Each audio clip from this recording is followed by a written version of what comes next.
أدنى نور الأمة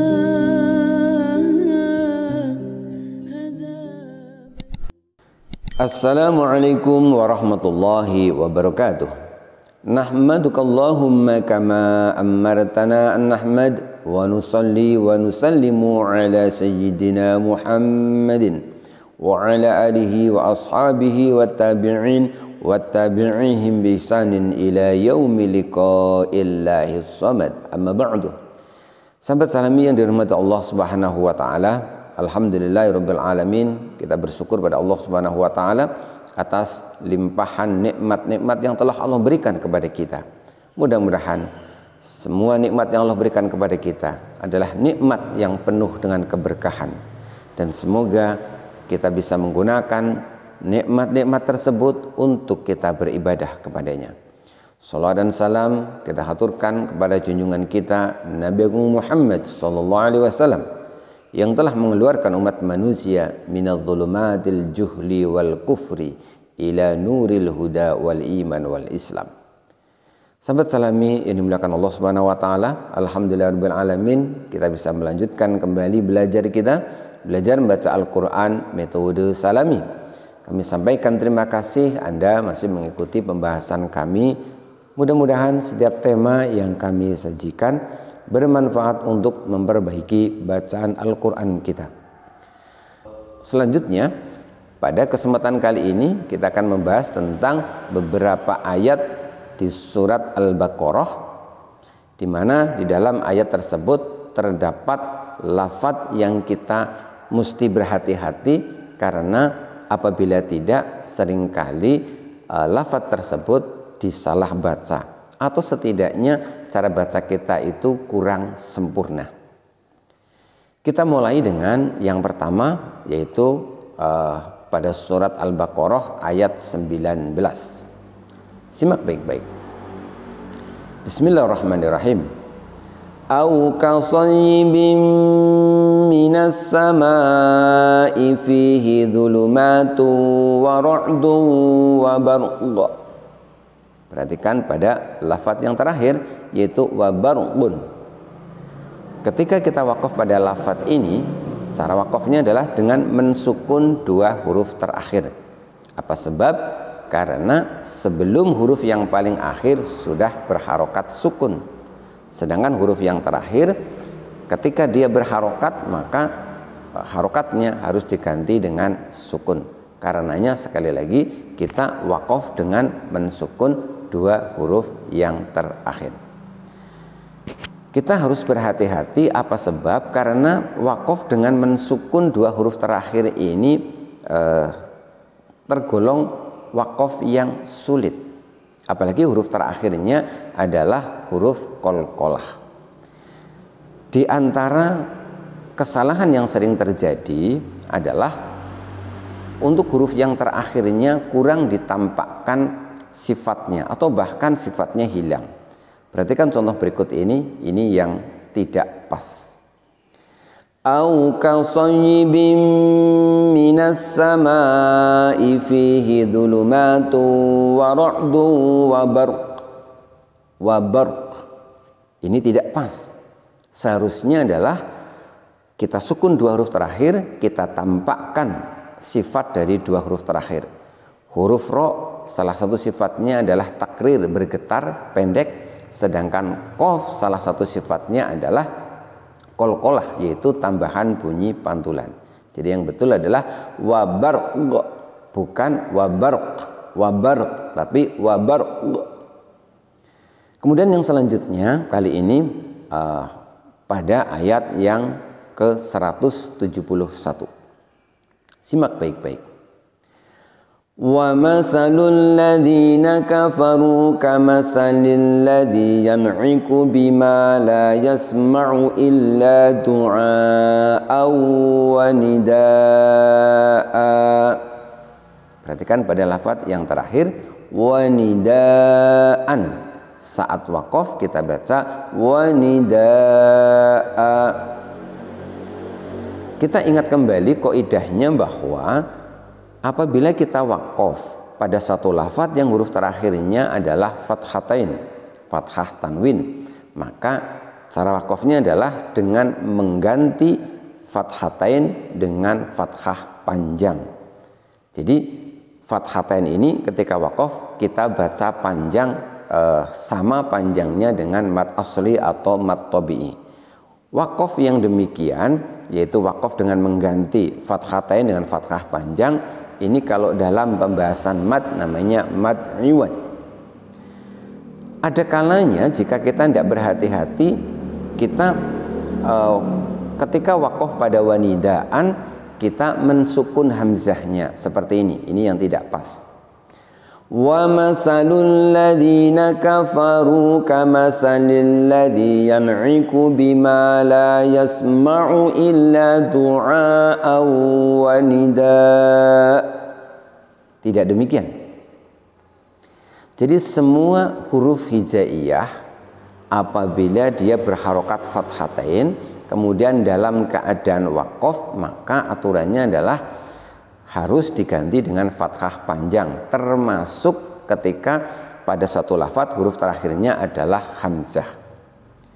Hamzah itu disukun apabila dalam keadaan wakaf, itu ketika dia berharokat bukan fathatain.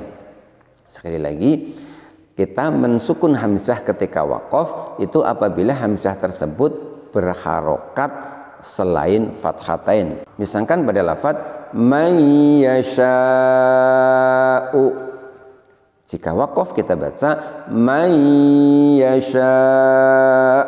Nah, dalam keadaan demikian hamzah kita sukun dan kita nabr atau nabrohkan, sedikit ditekan suaranya. Kemudian yang berikutnya, kali ini pada surat, masih di surah Al-Baqarah, kali ini pada ayat yang ke-178. Simak baik-baik. Ya ayyuhalladzina amanu kutiba alaikumul qisasu fil qatla. Perhatikan pada lafal fil qatla. Ketika wakaf tidak boleh kita wakaf dengan mensukun huruf lam. Demikian, ini yang tidak pas. Ya ayyuhalladzina amanu kutiba alaikumul qisasu fil qatl. Yang betul tetap kita baca fil qatla. Apa sebab? Karena huruf terakhirnya bukanlah huruf lam, tapi huruf terakhirnya adalah alif maksurah, alif yang tertulis seperti huruf ya tanpa tanda titik. Jadi huruf terakhirnya adalah huruf alif, bukan huruf lam. Jadi tidak boleh kita membaca fil qatl dengan mensukun huruf lam, tapi yang betul adalah dengan tetap membaca panjang pada lam fathahnya. Yang berikutnya kali ini pada ayat yang ke-180. Simak baik-baik. Kutiba alaikum idza hadara ahadakumul mautu in taraka khairanil wasiyatu lil walidaini wal aqrabina bil ma'ruf. Perhatikan baik-baik pada lafadz khairanil wasiyatu. Di situ kita mendapati fathah tanwin bertemu dengan hamzah wasol, kemudian setelahnya adalah lam sukun. Pada kata khairon di sini cara bacanya adalah dengan mengganti tanwin dengan nun iwad. Sekali lagi, dengan mengganti tanwin dengan nun iwad. Nun iwad adalah nun pengganti. Nun biasanya ditulis kecil dan selalu berharokat kasroh. Tidak boleh di sini misalkan kita baca demikian. Kutiba alaikum idza hadara ahadakumul mautu in taraka khairal wasiyatu lil walidain. Kita baca khairul dengan cara diidghamkan. Ini tidak pas. Yang betul adalah kita bacanya adalah dengan mengganti tanwinnya diganti dengan nun iwad atau ada yang menyebut dengan nun silah. Nun silah ini selamanya berharokat kasroh sehingga kita baca khaironil wasiyatu. Khaironil, sekali lagi seperti itu. Ro fathahnya dibaca pendek, tidak dibaca panjang. Sahabat salami yang dimuliakan Allah Subhanahu wa taala, kemudian yang selanjutnya. Kali ini pada ayat yang ke-189. Perhatikan baik-baik. Yas'alunaka 'anil ahillah qul hiya mawaqitu lin-nasi wal hajj. Perhatikan pada lafaz yang terakhir yaitu wal hajj. Di sini kita dapati huruf jim yang berharokat kasroh juga bertanda tasdid. Ini menunjukkan bahwa sebenarnya huruf jimnya ada dua. Terdapat huruf jim sukun yang diidghamkan ke huruf jim berharokat kasroh. Lalu huruf jim kasrohnya ini diberi tanda tasdid. Cara yang benar ketika kita wakof pada lafadz yang huruf akhirnya bertanda tasdid adalah dengan menahan sejenak untuk menyempurnakan makhrajnya, karena kita sebenarnya membaca dua huruf baru kemudian dikeluarkan sifatnya. Perhatikan sekali lagi. Yas'alunaka 'anil ahillah qul hiya mawaqitu lin-nasi wal hajj. Wal hajj. Di antara kesalahan atau kekurang sempurnaan ketika mengucapkan ini adalah ketika kita mengucapkan wal hajj kita langsung menampakkan qalqalahnya. Demikian wal hajj, wal hajj. Seharusnya adalah ditahan sejenak untuk menyempurnakan makhrajnya. Ingat bahwa di situ terdapat huruf jim sukun, baru dilepaskan sifatnya. Wal hajj. Ini adalah praktek wakof pada lafadz yang huruf terakhirnya adalah huruf bertanda tasdid. Kemudian yang berikutnya kali ini pada ayat yang ke-196. Simak baik-baik.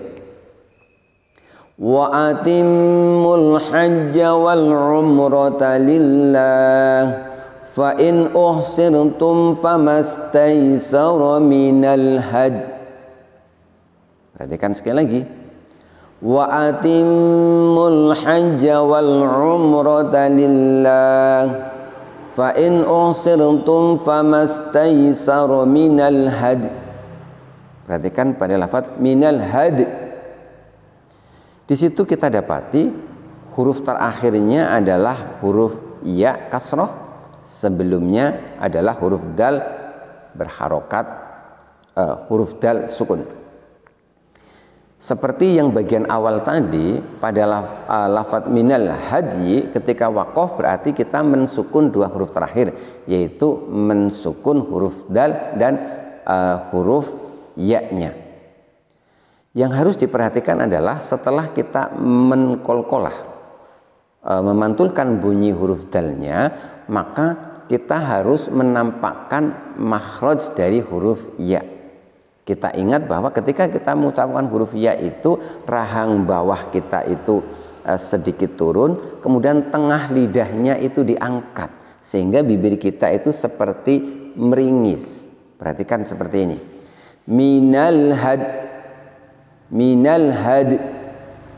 Jadi pada huruf ya-nya kita angkat tengah lidah kita, kemudian rahang bawah sedikit diturunkan sehingga bibir kita seperti agak meringis. Kemudian yang selanjutnya kali ini pada ayat yang ke-219. Simak baik-baik. Wa yas'alunaka madza yunfikun qulil 'af. Sekali lagi. Wa yas'alunaka madza yunfikun qulil 'af. Perhatikan pada qulil 'af. Di situ pun sama dengan yang sebelumnya tadi, bahwa lafadz yang terakhir di sini cara wakofnya adalah dengan mensukun dua huruf yang terakhir, yaitu mensukun huruf wawu dan mensukun huruf fa sebelumnya karena sudah bertanda sukun. Maka caranya setelah kita mensukun huruf fa, maka kita harus mensukun pula huruf wawu. Di sini yang harus diperhatikan bahwa huruf wawu itu cara mengucapkannya adalah dengan memanyunkan bibir terlebih dahulu. Karena itu ketika membaca kulil af di sini, maka pada akhirnya bibir kita harus manyun seperti ini, kulil af. Sekali lagi, kulil af. Kenapa demikian? Karena untuk menunjukkan makhraj, untuk menunjukkan huruf wawunya. Di antara praktek yang kurang sempurna adalah seperti yang berikut ini, qulil ngaf, qulil ngaf. Jadi bibirnya tidak mencucu, sehingga apabila kita prakteknya membacanya demikian, maka kita ini seakan-akan menghilangkan huruf wawu. Perhatikan sekali lagi, wa yas'alunaka madza yunfiqun qulil af. Kemudian yang selanjutnya, kali ini pada ayat yang ke-245. Simak baik-baik. Wallahu yaqbidu wa yabsutu wa ilaihi turja'un. Perhatikan pada lafaz yabsutu. Di situ kita dapati terdapat huruf sin kecil diletakkan di bawah huruf shad, ada juga yang meletakkan di atas huruf shad. Maksudnya bahwa huruf shad di sini bisa diganti bunyinya dengan huruf sin.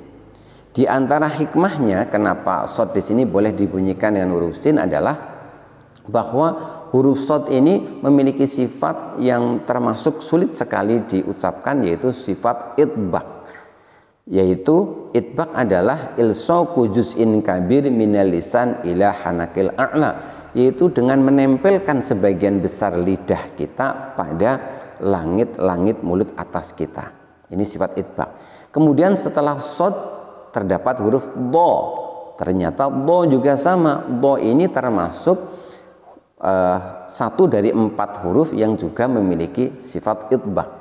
Maka apabila huruf shad di sini tidak diganti dengan huruf sin, maka akan sangat sulit sekali untuk mengucapkannya. Maka litakhfif, untuk meringankan agar lebih mudah dibaca, maka shadnya di sini diganti bunyinya dengan huruf sin.